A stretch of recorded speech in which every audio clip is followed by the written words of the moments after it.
Oh, that's it. Okay. Always loved a good short introduction. I hope you all cleaned the room up after last night. Laura and I really enjoyed that. Thanks for coming. It's a lot of fun.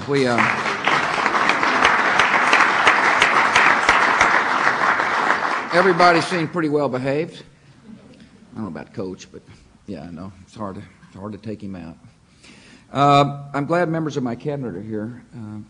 Obviously, the more communications we can have about issues that worry you, the easier it is for us to solve problems. As governors are problem solvers, and so is the president.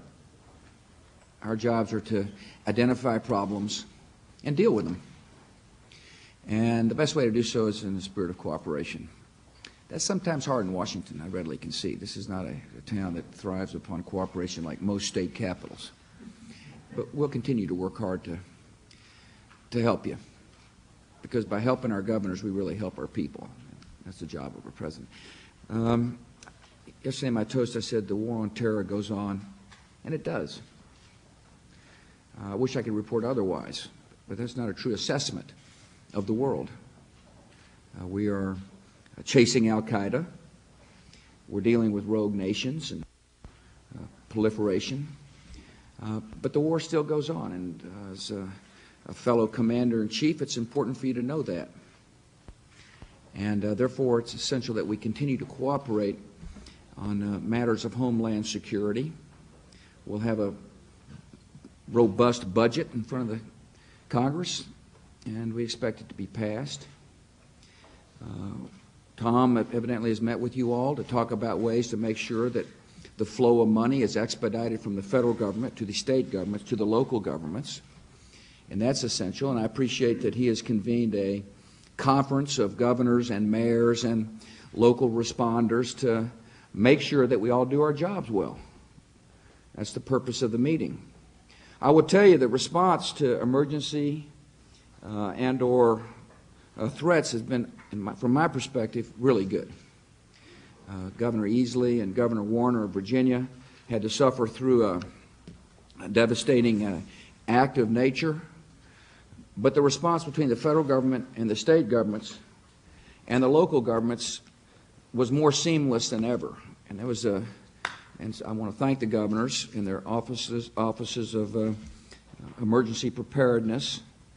And Ridge is doing a good job from my perspective. He's taken on a tough assignment. I see Governor Rendell's nodding his head. You trained him well. But he's taken on a tough assignment to bring together diverse agencies under one roof and have it function smoothly, not only here in Washington, but in the field. And we'll continue to work to make sure that the Office of Homeland Security enables you to do your job better. There's talk about the Patriot Act. Just tell you, it needs to be renewed. And I'll tell you why. Prior to the Patriot Act, the CIA and the FBI couldn't communicate on matters of intelligence. And yet, we're fighting a war against individuals and killers that can hide in our communities, hide in dark parts of the world, hide in caves, and we need to be able to communicate. It makes no sense not to have the tools available to chase these terrorists down. So you'll see me actively pursuing a renewal of the Patriot Act. So not only can we do our job, the federal government, but people in the state and local level can do so as well. You know, the Joint Terrorism Task Force in your community require cooperation, interagency cooperation. It's essential they have the tools necessary to find these people and bring them to justice. That is our solemn call in the beginning of the 21st century. After all, the most important job of anybody in office is to protect the people of our country, which means we got to stay on the offense when it comes to dealing with Al-Qaeda, and we got to be wise about dealing with threats before they become imminent or fully materialize. To me, those are the lessons of September the 11th, 2001. It changed the calculation as to how you analyze and deal with threat. We are on the hunt for Al-Qaeda. You just got to know that there's a lot of brave people searching them out. And I view the hunt for al-Qaeda as part of the war on terror, and it requires all assets, intelligence assets and military assets, to chase them down and bring them to justice. And we're doing pretty good, better than pretty good. If al-Qaeda were a corporation, middle management has been brought to justice.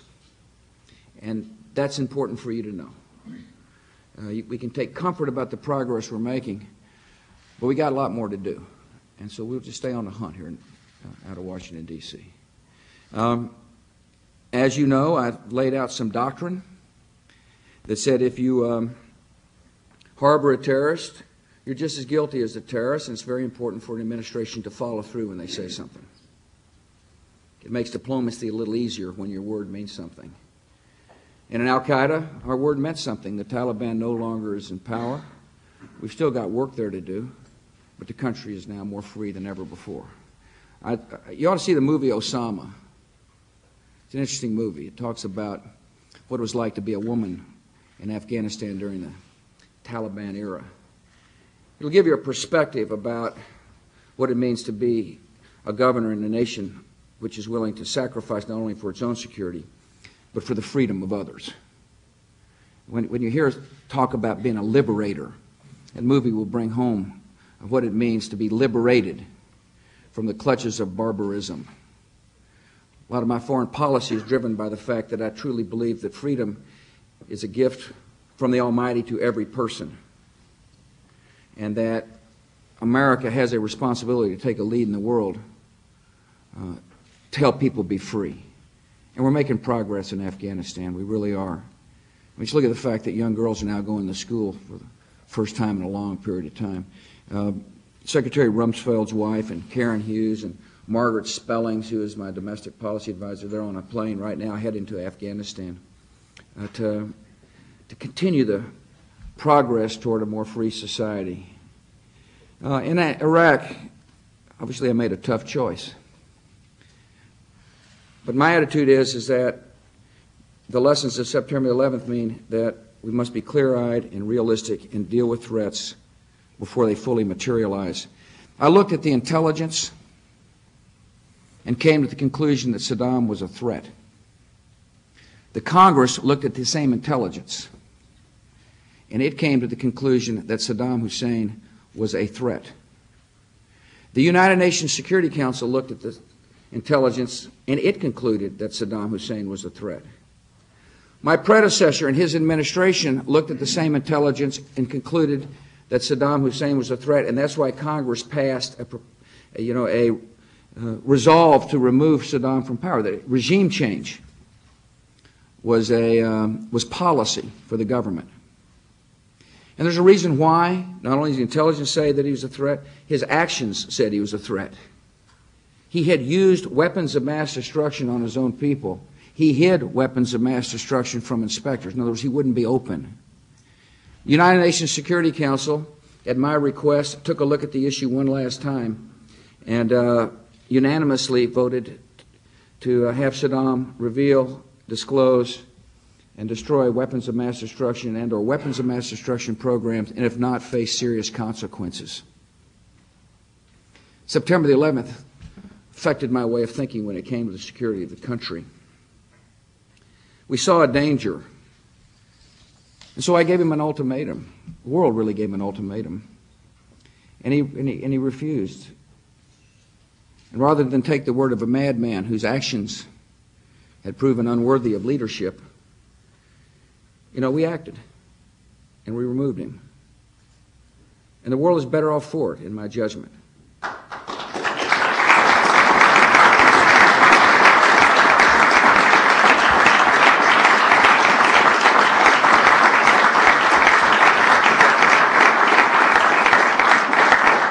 It is essential we succeed in Iraq, just like it's essential we succeed in Afghanistan.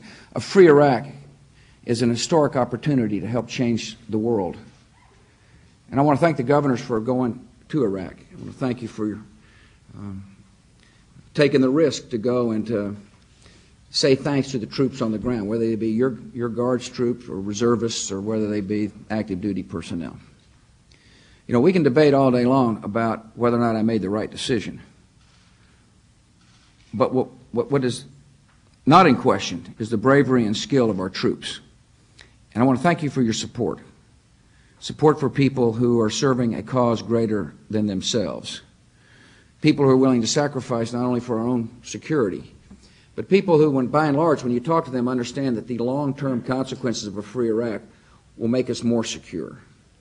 Some of the stories from Iraq are amazing stories. Just ask your governors to account for what they saw and heard. It's important for you to know that we fully recognize there needs to be certainty in troop rotation, that we're asking families and troops to go serve the country, and there needs to be a certain time frame. That's important for you to know that our troops will get the best equipment and best possible training. I went to Fort Polk in Louisiana, and they showed me some of the training missions that our Guard units are going through, particularly the Guard unit out of Arkansas, Huckabee. And the training is very good. It is intense. It is realistic. It is preparing these souls for duty. And again, I want to thank you as Commander-in-Chief for understanding the mission. We won't see, the danger is that the Iraqi people think we'll cut and run. That's what they're worried about. I think if you ask the governors, they'll tell you they heard that same sentiment. We're not going to cut and run. We've got to make it clear we're there to succeed, and we will. And they're making progress on the ground. I don't think it's all that bad that people are arguing about the nature of government. That's a pretty good sign. We argue about government all the time here. Matter of fact, later on this year, we'll be having a pretty good argument about government. But it's a good sign in Iraq. It's part of the process of heading for a society in which minority rights are recognized and human dignity is paramount. Again, I repeat to you, I view this as an historic moment. I truly believe that a free Iraq is going to change the world for the better. I had a dinner with Koizumi, Prime Minister Koizumi, in Tokyo, and we were eating Kobe beef, which is quite good, I might add. And we were talking about, of all things, North Korea. How best as friends to deal with North Korea. It dawned on me in the midst of that conversation, what would it have been like had we blown the peace with Japan? Would I have ever, or any American president, ever been sitting down with a prime minister talking about how to deal with a current threat for the common good?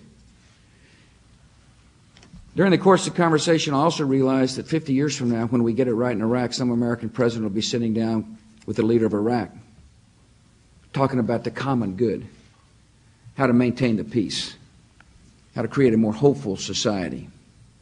This is an historic opportunity, and this country will not flinch from the hard duty ahead of us. At home, obviously, the economy and jobs are on my mind. I know they're on yours as well. I'm pleased that the economy is growing.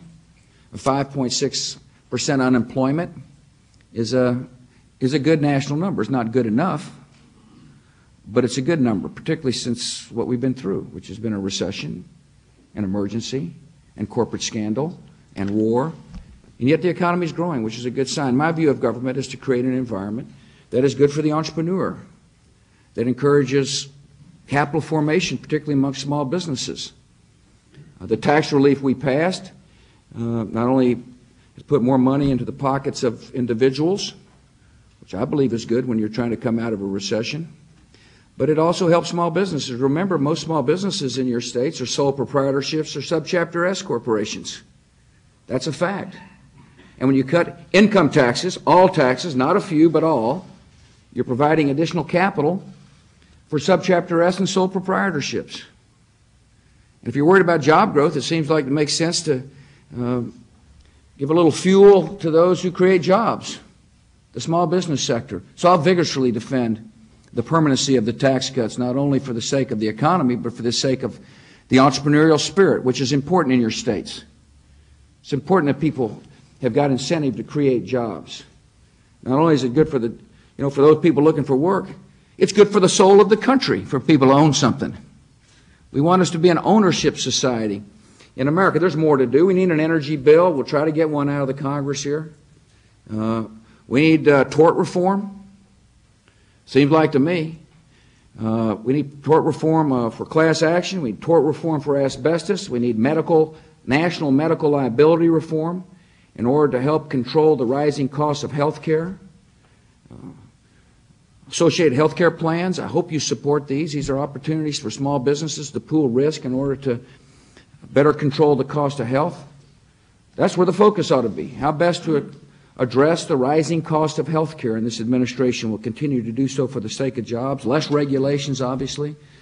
We won't back off our desire to open up markets for U.S. products, farm products, ranch products, manufacturing products. Pretty easy to trade into America.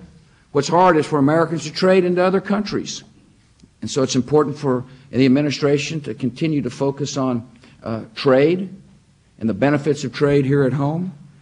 And I mentioned the permanency of the tax cuts. It's very important for people who are planning for the future to wonder about tax relief, whether it'll be there. I mean, it's essential that there be certainty in the tax code.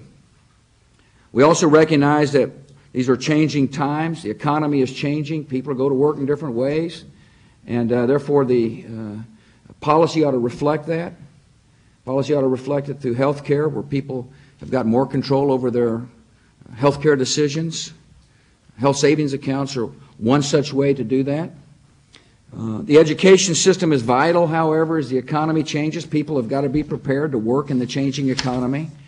I'm going to vigorously defend No Child Left Behind, because I know in my heart of hearts it's the absolute right role for the federal government to provide money but insist upon results. To say for the first time, would you please show us whether or not the children are learning to read and write and add and subtract? And if not, there will be special help to make sure they do. And if so, there will be ample praise. You design the accountability. I know Rod talked to you about flexibility and how we get to the numbers, which is good. Accountability isn't meant to punish anybody. Accountability systems are meant to help determine whether curriculum are working, whether or not the strategy is working, and whether or not people are being just shuffled through from grade to grade without concern as to whether or not they can read or write. That's what this is all about. And I look forward to working with you to make sure the system works well. And I just can assure you, there will be a vigorous defense of what I think is one of the most constructive reforms in education policy at the federal government ever.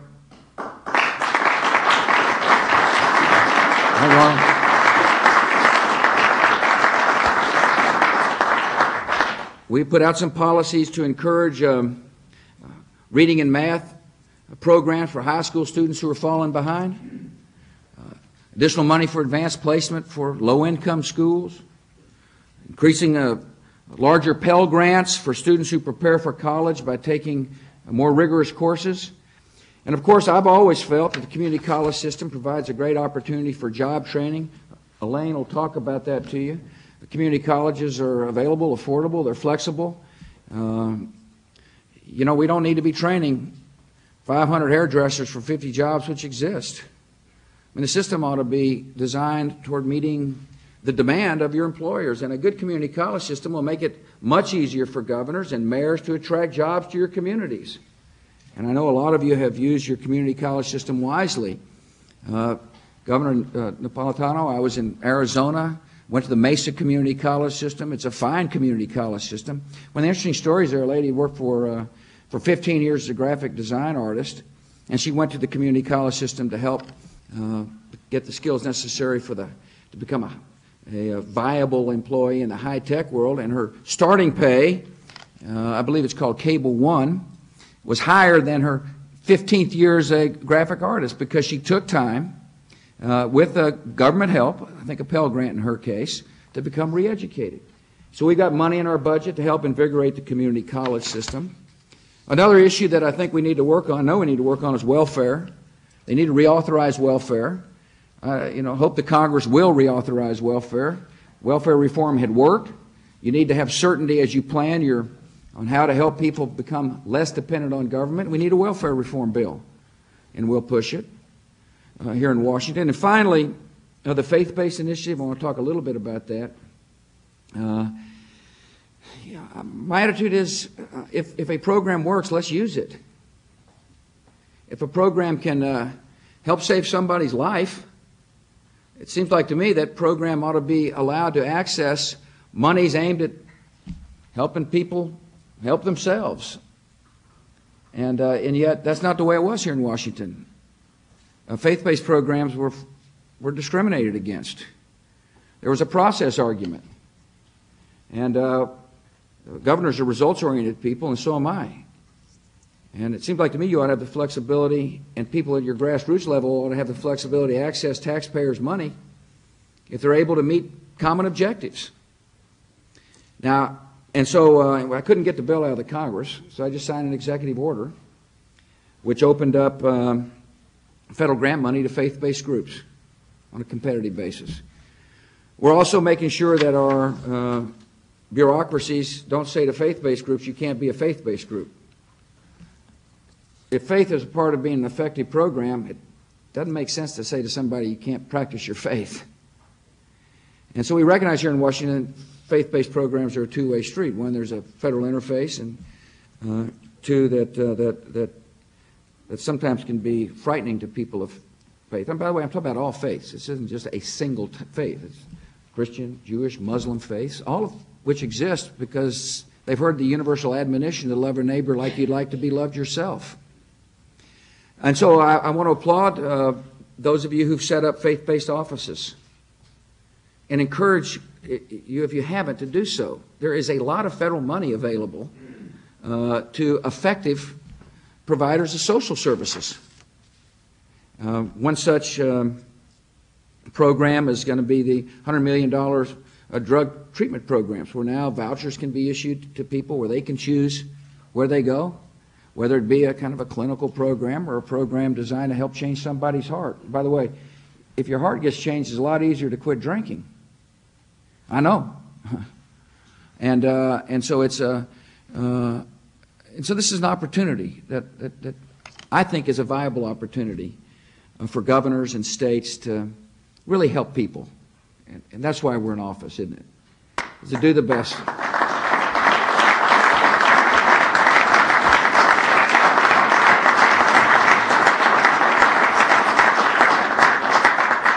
So regardless of your party, I hope you have this sense of optimism I do. I mean, you see the people in your states.